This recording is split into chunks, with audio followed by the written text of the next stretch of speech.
Now it's my pleasure to introduce our presenter today, Stefan Liozu. Stefan Liozu is Chief Value Officer of the Tallies Group and Chief Marketing Officer of Tallies Inc. in the USA. He is also an adjunct professor and research fellow at Case Western University, Weatherhead School of Management.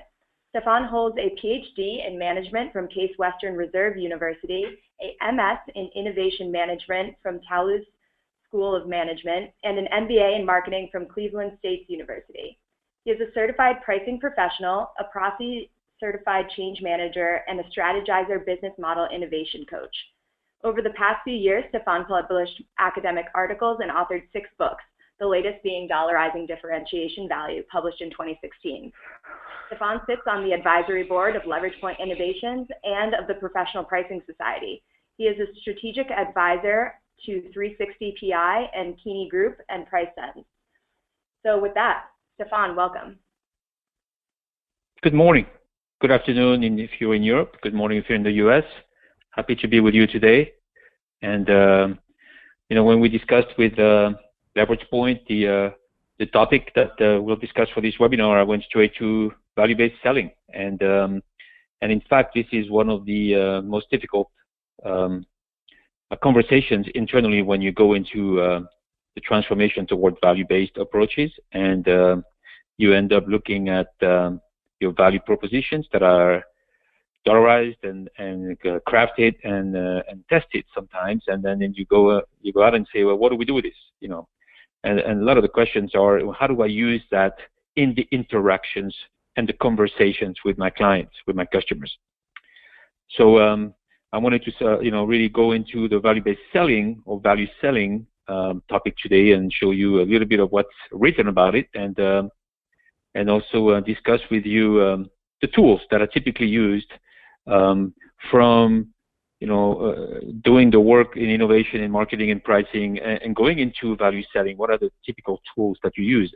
And one of these tools is a dollarized value proposition, a customer value model, which will come out of LeveragePoint if you use LeveragePoint or Excel or PowerPoint. But so before I get into that, I'm going to go through some slides and some content on the topic of value-based selling, because there's a lot of definitions and a lot of overlap between value-based selling and value-based pricing, value communication. So I just wanted to show you a little bit of what I found.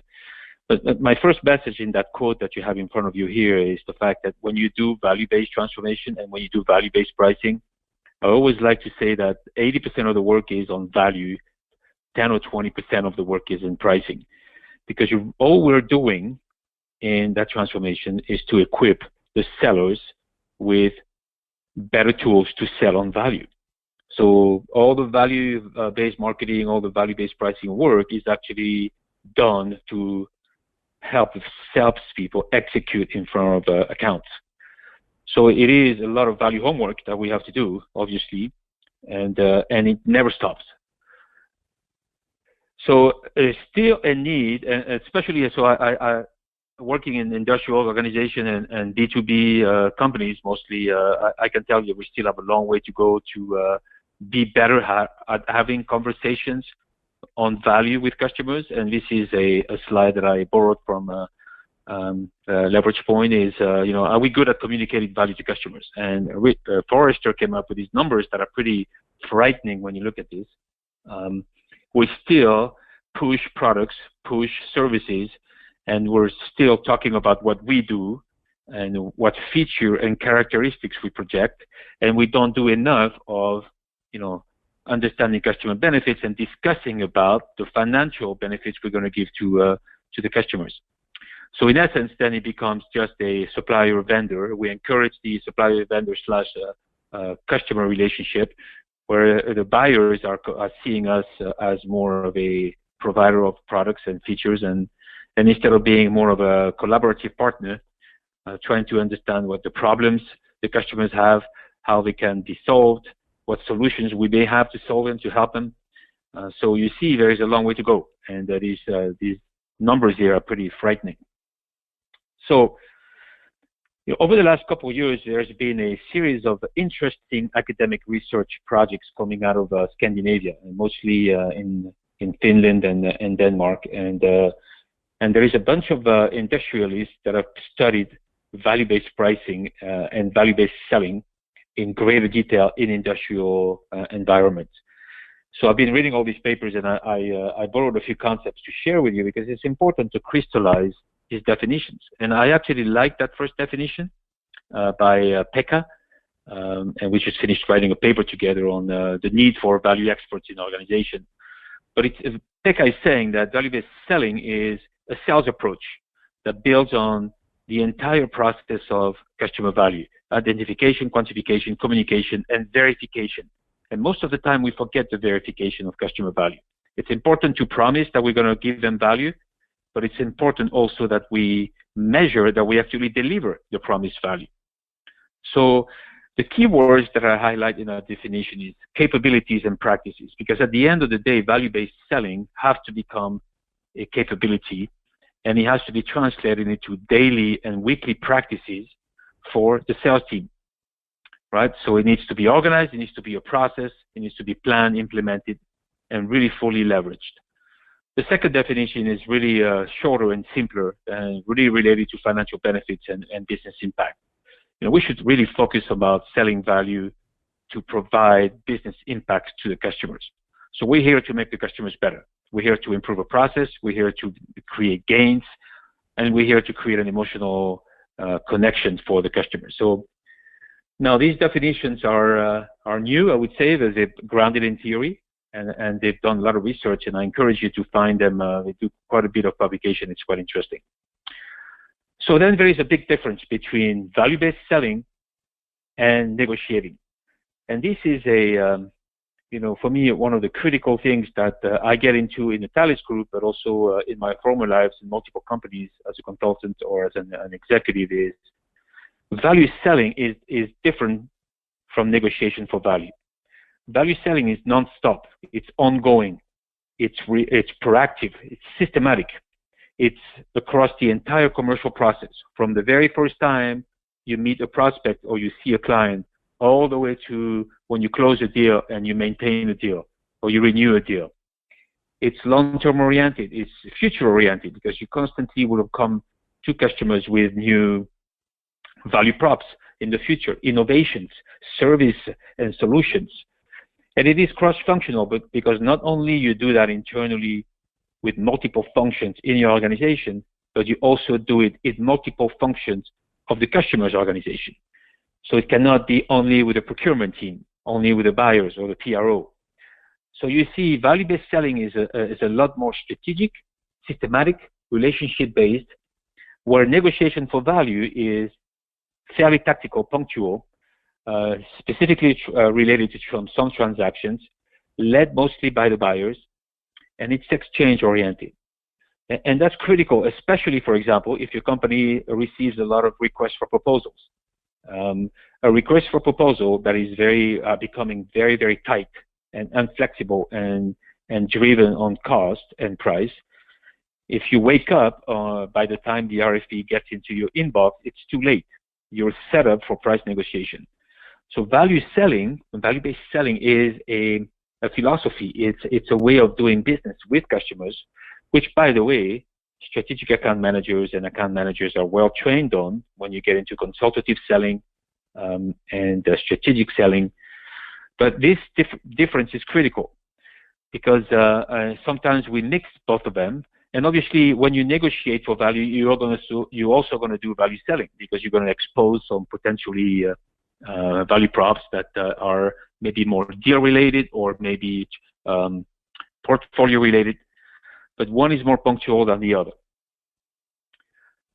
So what are the traits then of good value sellers? And those are some of the ones that I researched. I actually just finished a research project on what drives the adoption of value quantification and value selling in salespeople. And those are the ones that were the most powerful at the individual salesperson level.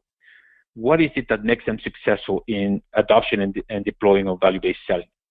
And you see here, you really have to have these traits to be able to understand the customer process and understand the signals they're sending you, understand various functions and political dynamics in the customers, you know, have the confidence to ask the questions, being curious to go out and dig value data, or to have meetings on a different level. But you have to have confidence and you have to have conviction in what we're doing. So these traits are very critical, because you'll see that value-based selling is a lot of listening and a lot of questioning, right? And a little bit less of talking. So you really have to be as far as social emotional intelligence, it's very, very important. And I often say that when we get into value-based pricing discussion and how you dollarize your value proposition, sometimes you're going to use these numbers, sometimes you're going to listen a lot more.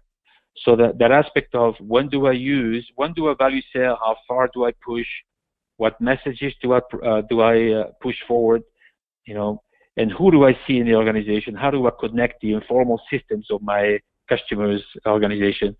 These are good traits of value sellers. Obviously, I'm not going to cover more today. I'm hoping to publish a paper soon on that, but I want to make the point. So research shows that you have 5 success factors in value-based selling, right?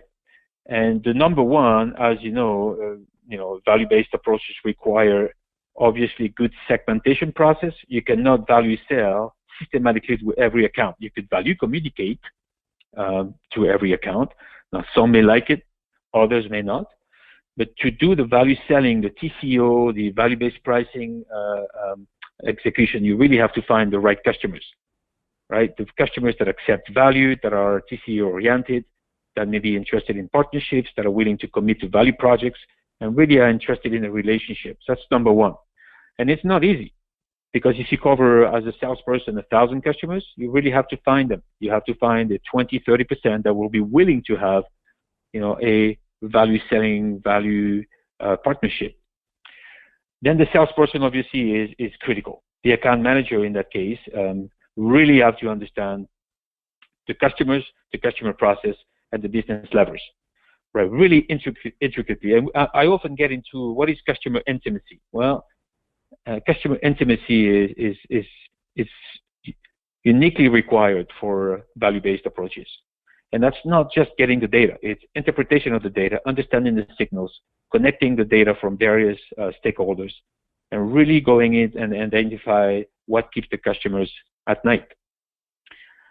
Then number 3 is, the quantification and the iteration of that process of dollarizing or quantifying in cooperation with the customers. I often get, questions when I do the dollarization exercises. Do I do that with the customer? Do I do that on my own and then test it with the customer? So whether you're doing total cost of ownership, or you're doing customer value models, or you're doing financial analysis or value engineering, you really have to, as much as you can, work in collaboration with the customer, and not just the buyer. Some people from the organization with some people from the customer organization, really going out and establishing programs. And it could be through Six Sigma, it could be through Lean, it could be through Scorecard, but it's important that it is reciprocal, it's collaborative. The next one, the success factor, is on credible referencing. You really have to, so obviously you're going to promise some savings if it's a new account. If it's an existing account, then you're going to convince them more and more to get a bigger share of the business portfolio. But the more you can use references and success stories and dollarized case studies, that shows that yes, we deliver 95% of the promised value, that the better it is. And that goes into credibility, obviously, which is very important in value selling. And the last one is verification. You really have to make sure that what you promise is delivered. And I hope and recommend that you work in collaboration with some accounts or your value buyers to do what's called value audits, value meetings, value trackers together, Six Sigma projects, so you can actually demonstrate that the savings are coming. And then you can reassure the buyers that to whom you promised the savings, because they're pretty much stuck their neck out, that you're delivering. And it strengthens and reinforces the collaboration. So these 5 success factors, I didn't invent them. They come from research. And as you can imagine, it makes sense. But the combination of the 5 are pretty important to have, and pretty difficult to really design and execute for. So at the end of the day, it is our responsibility to tell the customers how much value we bring to them. And that's what, that's all about, selling the value, but selling the value that is quantified, and really telling the various stakeholders in the account that the value is coming from various streams, from various, obviously there's going to be products and services and relationships, and there's going to be software and corporate, programs, but we really have to use value messaging with intention. And it's non-stop, from the very first interaction with the customer all the way to when the transaction is complete, as well as through technical support, through training, through quality management with the customer. So it is really having an intentional value messaging strategy.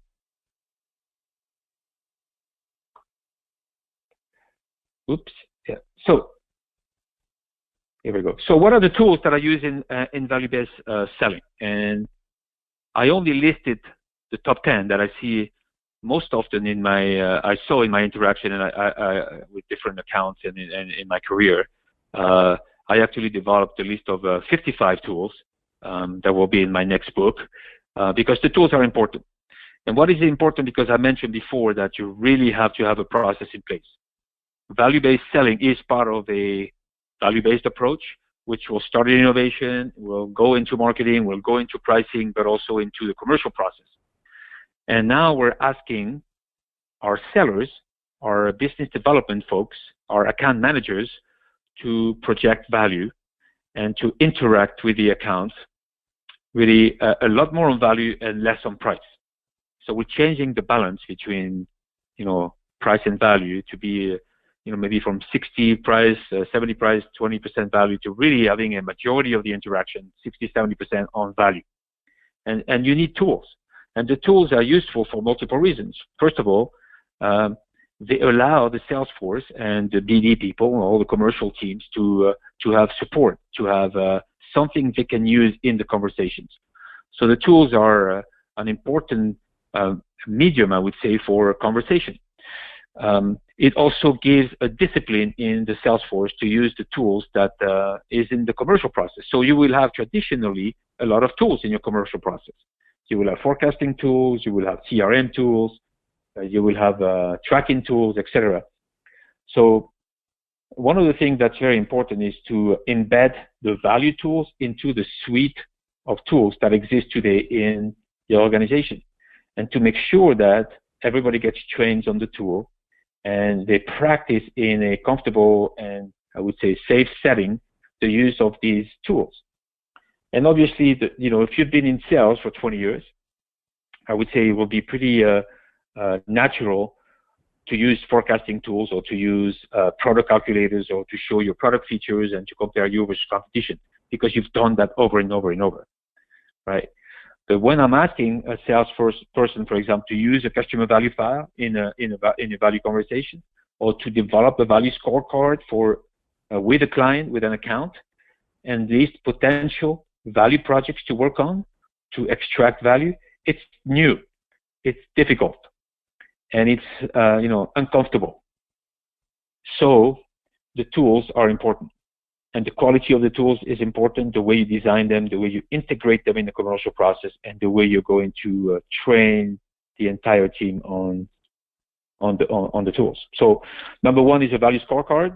I recommend the use of value scorecards when you get into large accounts, strategic accounts, where you may have a portfolio pricing approach, multiple products, multiple services, solution software, etc. You will list in there some of the critical components that you want to add in the scorecard, for which you will dollarize differentiation value, and also you will maybe engage into some value selling projects where you will track quarterly levels of value or monthly levels of value you bring to the account. And that tracker, that scorecard, is reviewed monthly or quarterly with the team in front of you at the customer level, and agreed upon. I would say so. You have to agree on the scorecard. You have to agree on how you're going to measure value, and you're going to agree on the projects you're going to put in the scorecard.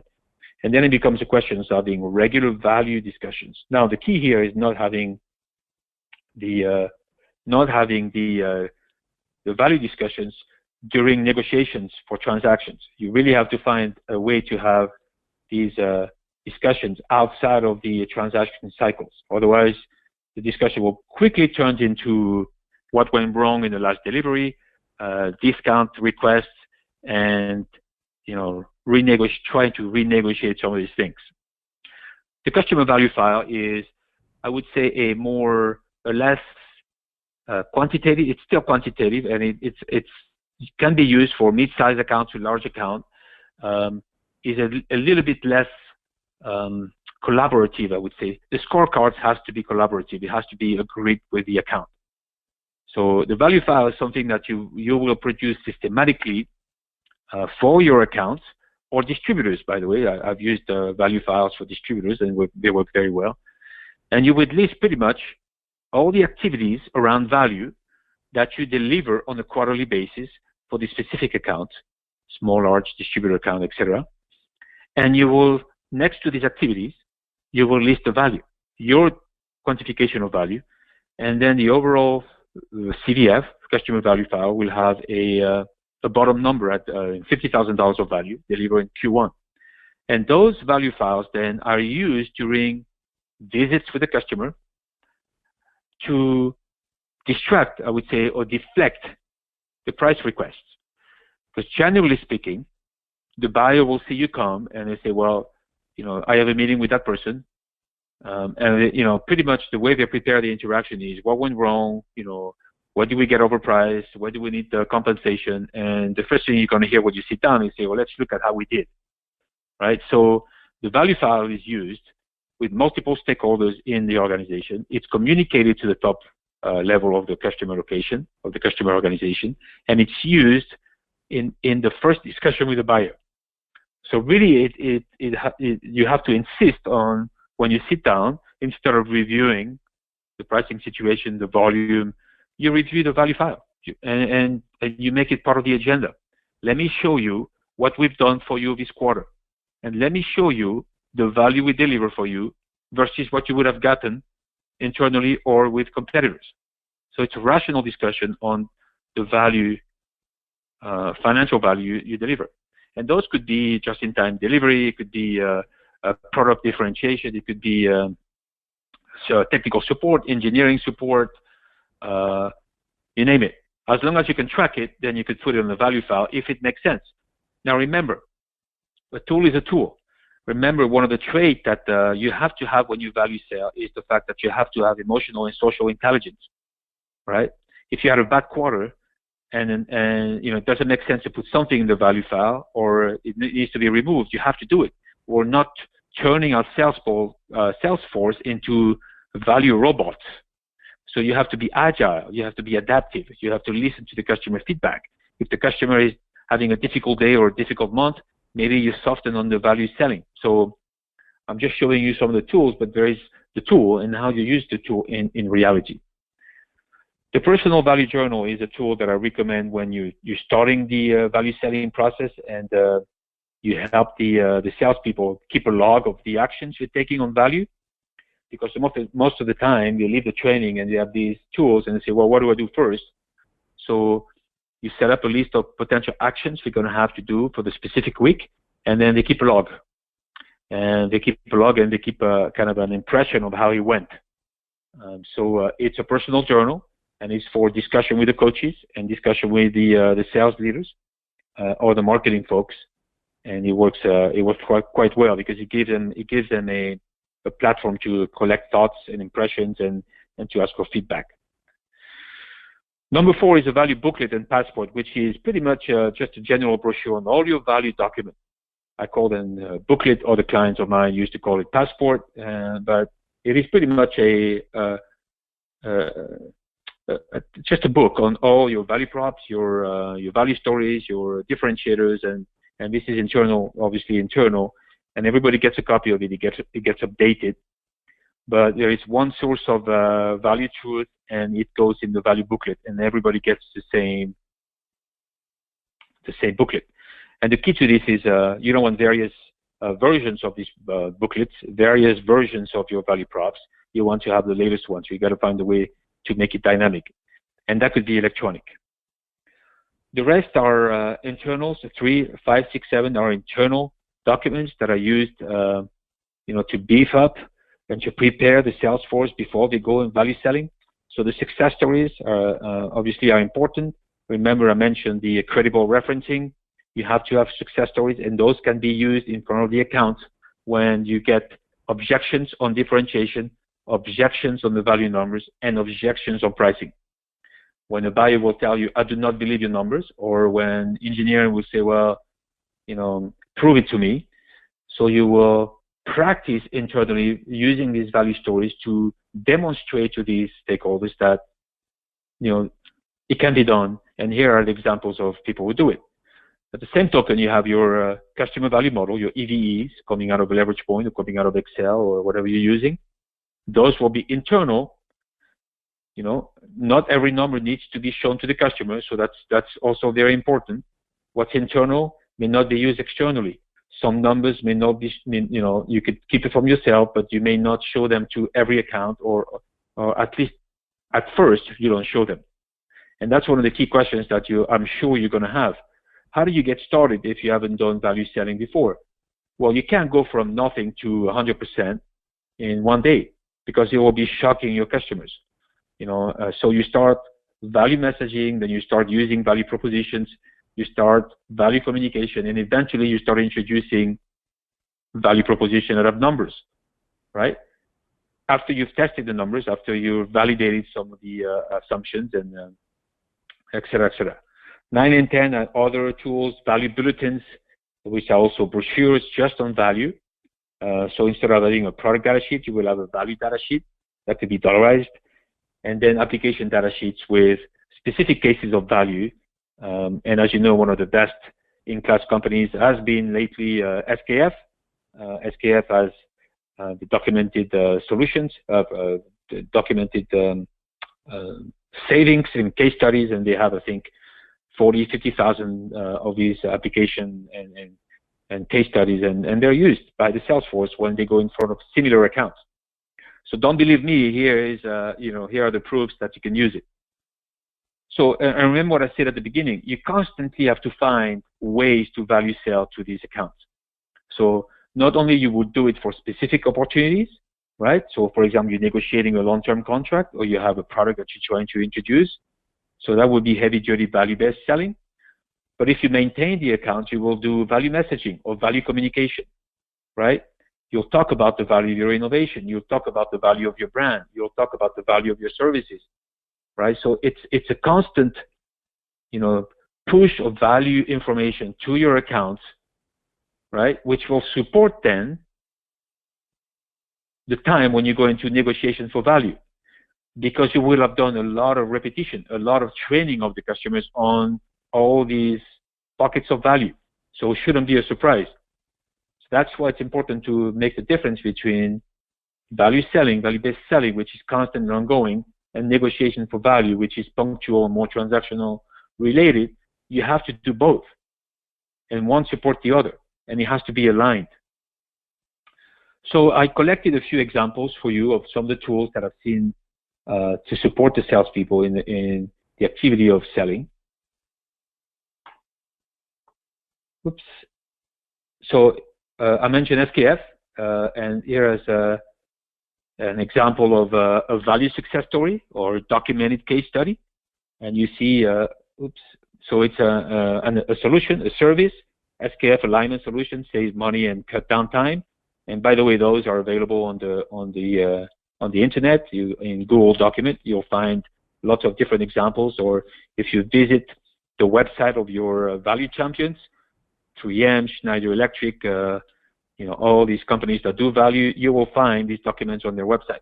So here you see the calculations at the bottom right under various assumptions of misalignment and the savings.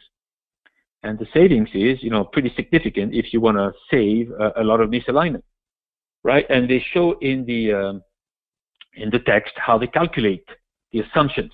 And this is essential, obviously, as you you have to know your customer process. You have to be in alignment with how they calculate, financial impact or business impact, and then you would duplicate that vocabulary and the way of your calculations in that document. Obviously, you have to be credible and you have to use the same way of doing things. You cannot pretend that you know more than the customer. So really, there is a question here of using the same vocabulary and using the same way of calculating savings, right? And you have the benefits on the top left. So very simple, and those are good conversation breakers. Those are good, openers for discussion. Those are when you're facing objection. I don't believe you. I don't believe you can save me $1 million. Well, here is an example. Here is a general example. Now, sometimes your legal department may not allow you to do this, but then you got provide ranges, or for sure you will put disclaimers on these documents. But I think it's a question of getting the legal team on board and explaining what we're trying to do, and then having the right disclaimer in this document. Another example of a more ROI calculation for value, the same SKF 360 solution, which is lubrication products, which is, again, you see this calculation. I kind of zoomed out on that. So additional investment in SKF Solid Oil, $28,000 additional premium you're going to pay, but the payback over 5 years is huge, $136,000. The disclaimer at the bottom, and it's just a description in plain English. So here, one thing that's very important, you need to bring your marketing communication teams on board to make sure these tools, are in the language of the customers. They're easy to understand, because remember, not everybody has a technical background. So you may have to have maybe technical benefit bulletins different from more soft value stories that you have in front of you right here. The next one is a typical tools to handle pricing objection. Very important in value selling that you anticipate the objections you're going to get, not only the objections on pricing, but the objections on value and the objections on your differentiation, especially from the buyers. So, and then it's just a matter of, so if you type pricing objection tools on Google document, you'll find all kinds of different spreadsheets and tools. But this is an example, and the process: acknowledge, probe, understand, follow up from Hilti, and you list your standard pricing objections or value objection, and you propose a way to handle them. And then you train your sellers and your account managers and your BD the same way on these objections. So everybody repeats the same either value response or way to handle the objection. That needs to be prepared. It needs to be in the commercial process. The next one is an example for Schneider Electric, just a quick example of a brochure I recently found. Again, everyone has their own, way of doing things. And there is no cookie cutter approach. You're going to have to find a way to project your value. And this is a system that gives 25% savings on heating costs year after year, savings on installation. So at the end of the day, it's just about projecting numbers. And these numbers are important. Not only sometimes you're going to use the numbers, but you're going to use ratios and statistics, 25%, 1/3. And those can be posted on your intranet. You could do PDFs on your apps, et cetera, as long as you get the blessing from obviously the proper authorities. It's important, and you could put that online. I think I have an example here online. The next one is a digital platform. Yeah, that's Michelin Solutions, where they actually offer. It's a growing and booming business in Michelin, where they have different solutions they offer to the B2B fleet managers or the trucking companies, and you see it's all online. And it projects value fantastically, well designed. So you see that, that's why I keep saying, and you've seen most of the time on LinkedIn, I put some quotes and I said the marketing is the R&D of sales. And that's exactly right. Marketing needs to do value-based marketing to allow the salespeople to value sell with the right tools, the right calculations, the right support to be able to do not only value-based selling, but also great negotiation for value. So that's just another example here. So the value file, I mentioned that to you before. It's a comprehensive report. I'm not going to spend too much time on it, but it is a great way to systematically project value. Now, one of the things we see in the B2B world is the fact that buyers have a tendency to rotate. and the history might go with the buyer. So by having a documented value file, whether it's a 1-page or a 50-page report that you send to the buyer, the engineering department, the CEO, the CFO, it leaves a trace of value, and it's also a great tool for the salespeople to be trained on, our new salespeople. And what goes in it is pretty much everything: product promotions, performance savings of the product, productivity gains, prestige, traffic, etc., supply chain services, marketing services, less known services if you do joint investments with the customer, if you do consignment stock or free samples or demos, engineering hours, etc.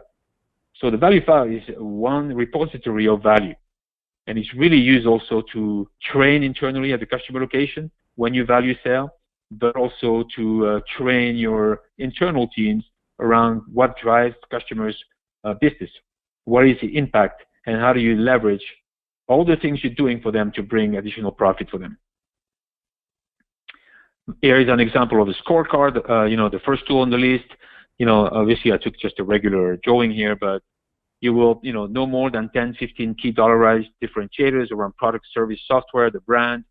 How are you going to measure these with the customer? Value audit, Six Sigma, joint task forces, or the use of CRM. Sometimes systems can communicate.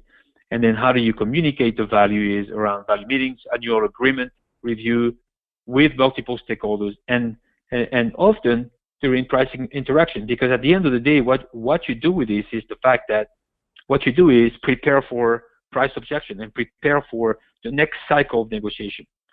So if you're going to renew a 5-year long-term agreement with an account, you better be ready with all these value numbers, because you're going to have to remind them that you saved them $2 million over the last 2 years. And when they ask you for a 10% discount, you're going to exchange future savings versus the discount, and maybe propose other joint saving initiatives. So it's important to be ready. So before you value sale, what are the questions that you have to have answered? And I like that graph at the bottom here. A fool with a tool is still a fool. So I'm not saying here that value selling is all about tools.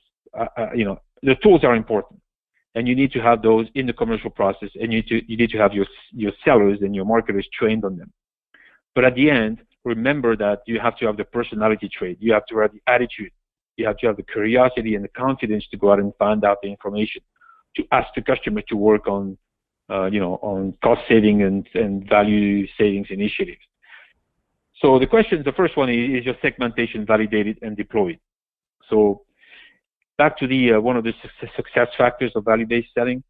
Do you know which account are going to be value-based sold first? Who is going to go first? Who are you going to talk to in this organization? And that's critical. So if 10, 20% of your buyers are value buyers, those go first. Your early adopters go first, right? So your pioneers account. And then in each account, you're going to have to find out how is the buying center? Who goes first? Is it procurement? Is it engineering? Is it marketing? So that's point number one. Number two is, are you fully aligned and prepared? Or is only the salespeople prepared? And any value-based transformation will have to include much more than sales. As I mentioned before, the pricing team, the sales team, the BD team, the technical support team will have to be trained on value-based selling. Because at the end of the day, your application engineers who visit the accounts will also be able to, collect the data to feed into the strategic account managers. Is your legal team on board with value messages? Because value selling is nothing else but a promise or some kind of commitment of value. Well, you have to have the legal team on board. Make sure that you don't overpromise, and make sure that you don't set yourself for payments. Okay. Are your quantification models tested and validated? Are your value tools prepared and deployed? Are your sellers trained well? And it's not a 2-hour training, during a national sales meeting. It's not enough. It's a repetition of the use of the tool.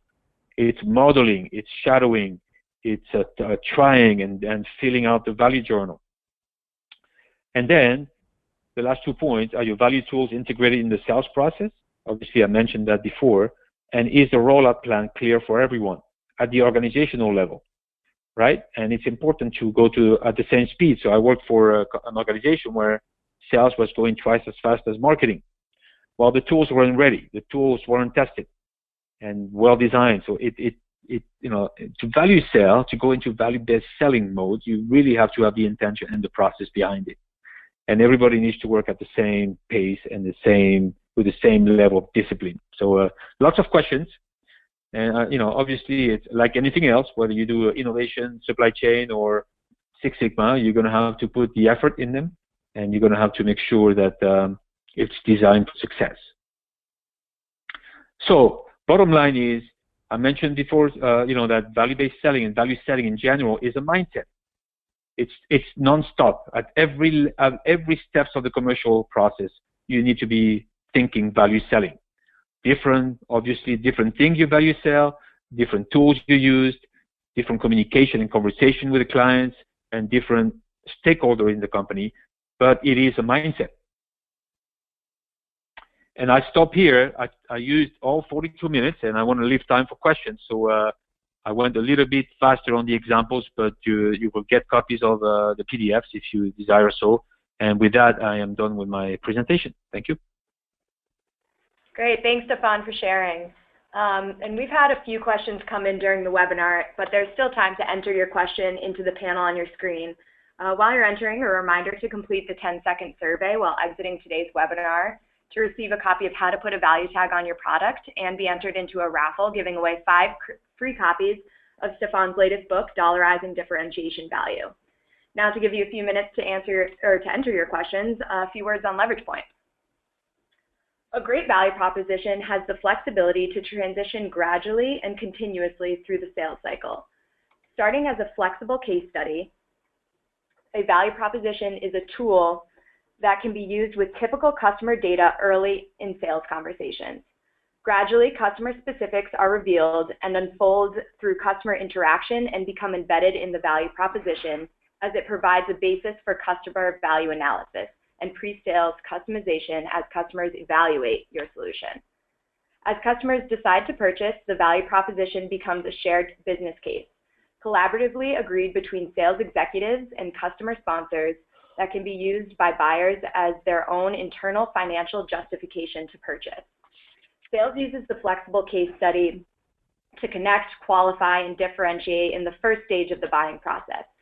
Sales and pre-sales credentializes, engages, and customizes with customer value analysis in the evaluation phase.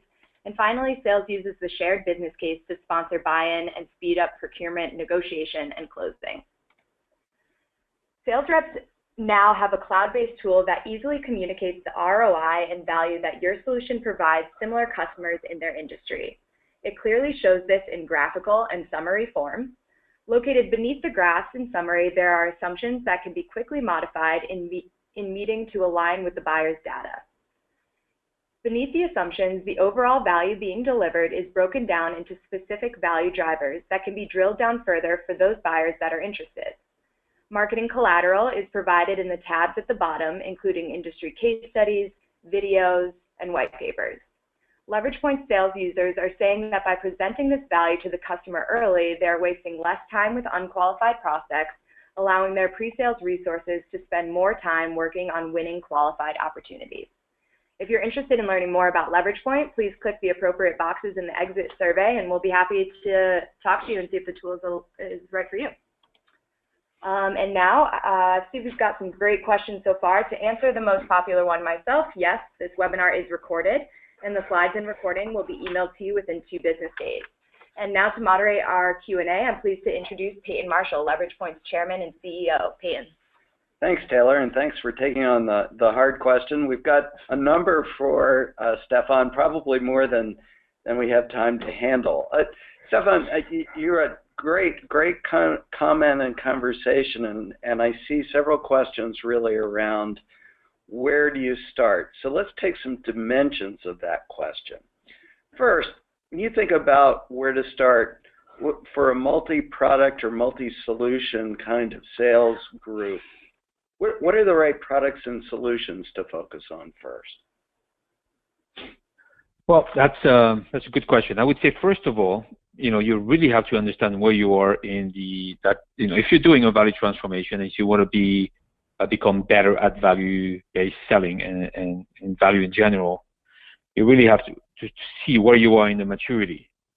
Because as I mentioned before, regardless of product, you can't turn from one day to the other into a value expert, because it's going to sound a bit strange, okay? So, but I usually, so if you're low in the maturity curve and you're starting on the process, then the first thing you can start doing tomorrow is value messaging, and try to, start changing a bit of the conversation into projecting, just the differentiation messages, some of the value messages you have, and I'd say probably at the general level, do not show numbers yet until you have obviously started working on your value props, you've done your EVEs, and then you've tested some EVEs. But I'd say you got to start changing the mindset of your people so that they can project more general value messages. Now, in an organization that may have different levels of maturity, all right, so maybe a division or a product group is actually well ahead and already doing differentiation analysis, then you can accelerate. And there you can actually start building value props and then starting, selecting the right accounts to having conversation, while the rest of the organization is going to learn about the value process and you start value messaging. So, but this is not new. When you do communication campaigns, you typically will value message. The thing here is to change the, from pushing product features and pushing your products to promoting customer benefits. And that's a change of mindset in itself. This is a product, but this is how much it's going to save you. This is what the benefits are going to be for you. And that's the first thing that you could start tomorrow. You don't have to wait for that, right? So, and if your portfolio is very diversified, if you have a product range with more quote-unquote commoditized products to more differentiated / solutions, then you will start with the solutions first, right? Logically, you will start with something that will be easier to do, and then you might get less objections from the customers. Great. Let's go to another dimension of starting, and this one's about value selling early in the sales cycle. When you're talking about that early or on an ongoing basis in a relationship, don't you need product or value experts or subject matter experts in the room? Yeah. So you will need internal experts, and you will need to make sure that at the customer level, they also have experts that you can have discussions with. So let's start internally. Yes, obviously it starts from day zero. I mean, and if you're not doing it today, whether you're embarked on a value-based transformation or not, you could start, the process of preparing for value selling right away. I think it's important that we do that in a multifunctional group with engineer, whoever is involved around what value entails, then needs to be involved in the process. All right. At the customer location, obviously you have to do your homework and look at the buying center who gets involved in the decision. And you will have to have the right experts. Some may be from engineering, some may be marketing, and obviously the almighty buyer will be there. And you really have to have a sophisticated approach to make sure that your value props are going to resonate with all these experts, internal experts. But I think, like I mentioned before, it's a state of mind. It's a way of doing business, and at the end, it never ends. You just have to adapt it to who you're facing in the customer location. So for example, you may do a plant tour if you're an account manager, and you do a plant visit, right? You're going to have to do value selling. But for that specific people you do the plant tour with. So you're not going to use these value prop or these drivers or the messages that you will project to buyers. You will use the one for the maintenance people or the quality people. So you have to prepare. You're going on the plant tour. You're going to see experts, in quality, and then you're going to start value messaging on how you can help make their life easier. The next day you may go on a phone call with 3 purchasing groups on that same account, and all they want is short-term savings. Then you're going to tell them, well, here we go. Here is a case study on how we saved an account $1 million over 3 months.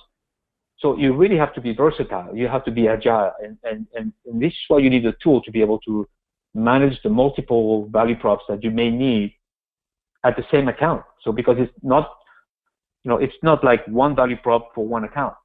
It's multiple value props against different competitors for one account. See what I mean? Yes, absolutely. So now, what do you think are the 2 or 3 biggest mistakes that you see when a team or organization starts selling value? How do you address them? Well, I would say the first one is turning into robots. And again, some things get shown, some things get said, others may not be shown or said. I think it's you really have to. And that's something that is strange, because I've done a lot of training on value-based selling, and a lot of people will say, well, I cannot do that. My accounts will look, my account will be freaking out if I say, well, I'm not telling you to do all of this tomorrow. I'm telling you to start value messaging, and then, in a month, take a product and then go out and do the financial analysis of the benefits, and then start doing a value prop. And, so rushing and a lot of people take that as, oh yeah, I got to turn into a robot. I'm going to be an extremist in my value process. We're not saying that. In value-based pricing and value-based selling, there is as much science as there is art. And that's why you need social and emotional intelligence. Okay? So that's number one. Number two is, the biggest mistake is not validating the work and doing everything internally and going out and deploying it without having conversations. You really need to find the right accounts to have initial conversation and get some level of comfort and feedback, I would say, from the customers. And it starts from day zero. And these, your account managers, the BD guys, the marketing folks, that's visiting customers. So it's just a matter of entering in conversations very early on and not immediately going in with things that are not tested or validated, or at least the customer is comfortable. A big mistake as well is doing the entire process of value and value-based pricing and value-based selling using your internal vocabulary and pushing products and features. And that's something that I say very clearly in my workshops in the past is, you do not do value modeling, you do not do EVEs on product features. You do it on customer benefits. You have to put yourself in the shoes of your customer, thinking like a customer, talking like a customer, writing like a customer, interacting like a customer. So it's not what you're doing really at the end. It doesn't matter. It's what the customer perceives. So you have to really be in their shoes. So those would be the 3, I would say. Well, you're so right on that last point in terms of changing the language to be customer centric. So next question: Can you sell value without exact data? What are some of the ways to get sales teams talking value before they know much about the customer?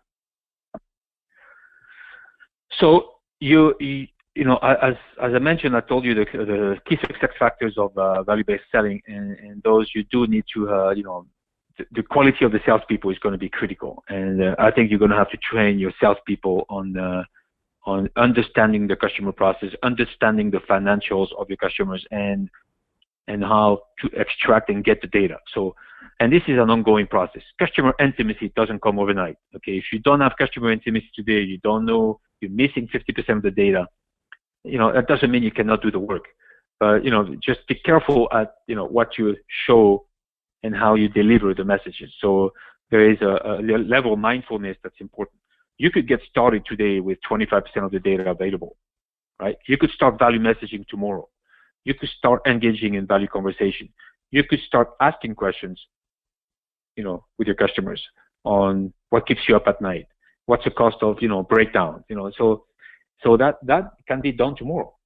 Now, will you start tomorrow projecting your dollarized value proposition systematically? Maybe not. Maybe you have generic value drivers that you show, ranges, or maybe ideas, and it's all in the soft, how you use, you have to be mindful in the way you word it, in the way you project it, and staying humble. So data is data. Obviously, you need the data at some point, and it's going to take you a while to, depending on your level of customer intimacy, to get the right data. Perfect data doesn't exist because in value, it's all dynamic. A data may be right today, and a piece of data may be wrong tomorrow. Competition changed the price. Maybe they have a lower throughput in their process, and that's why you need a dynamic platform to manage and link all these data. So, but to answer your question, get started today, whether you have excellent data, and by the way, perfect data doesn't exist. You have good data, excellent data, or partial data. There is always something you can value message, value communicate to the customers. Okay, let's talk about when to use value, and maybe this question of early, mid, late in the sales cycle. Should you save value in the value conversation for the end, for the negotiation?